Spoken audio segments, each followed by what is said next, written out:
But see, there are no strategies. There's Oh a man. problem. There's a Uh-huh. problem somebody has, and whatever it takes to solve it, you solve it. Incredible. In 1999, we bought a house for $400 down, subject to a fleet 10% mortgage. Anybody remember fleet? No? Boy, you guys are young.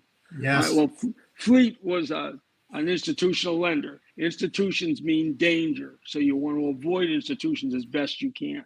So in 1995, we bought the property subject to a fleet $40,000 mortgage at 10% that cost $450 a month. The house was a break-even house.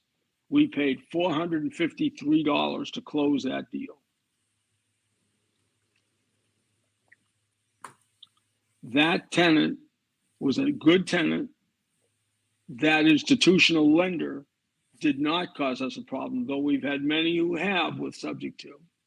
And so we still want to get rid of that. So in 1998, the Roth IRAs were beginning. We borrowed $35,000 because the 40 had paid down over 5 years by $5,000. We borrowed $35,000 at 8%, down from 10, and the payment we remained $450 a month.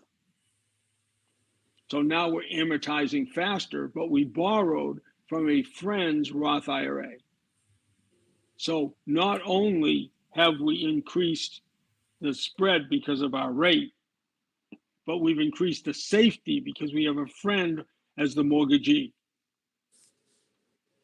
Then in 2003, I was talking to a woman who was 50 years old. I apologize, was 52 years old and had a Roth IRA.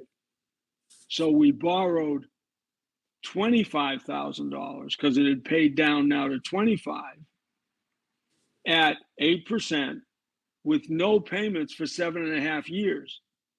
Because until she was 59.5, she couldn't take money out of her IRA. So she wanted the money inside the IRA accruing and compounding. Well, with no payments, that house had a much better cash flow for us.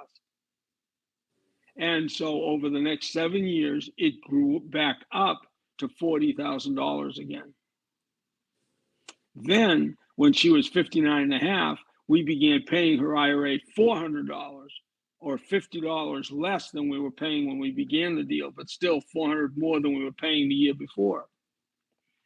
And we paid that every month until 2013.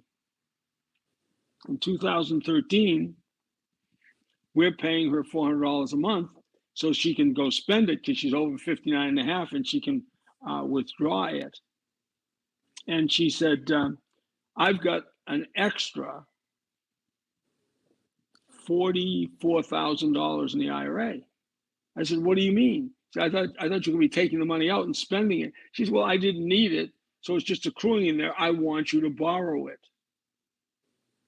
And so we borrowed the extra money and ran the balance up from $40,000 to $64,000. We took that money and bought 3 more houses. Our payment increased to $500 a month. In 2019, she called, said, I've got an extra $33,000. I want you to borrow it. So we borrowed another $33,000, bringing the mortgage balance to $95,000.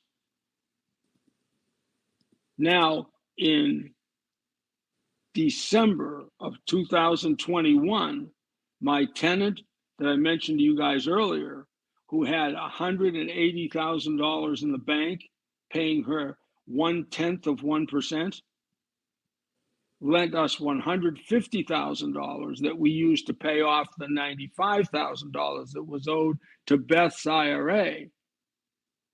And we now have $150,000 on that house that we bought in 95 for $40,000. But that $150,000 didn't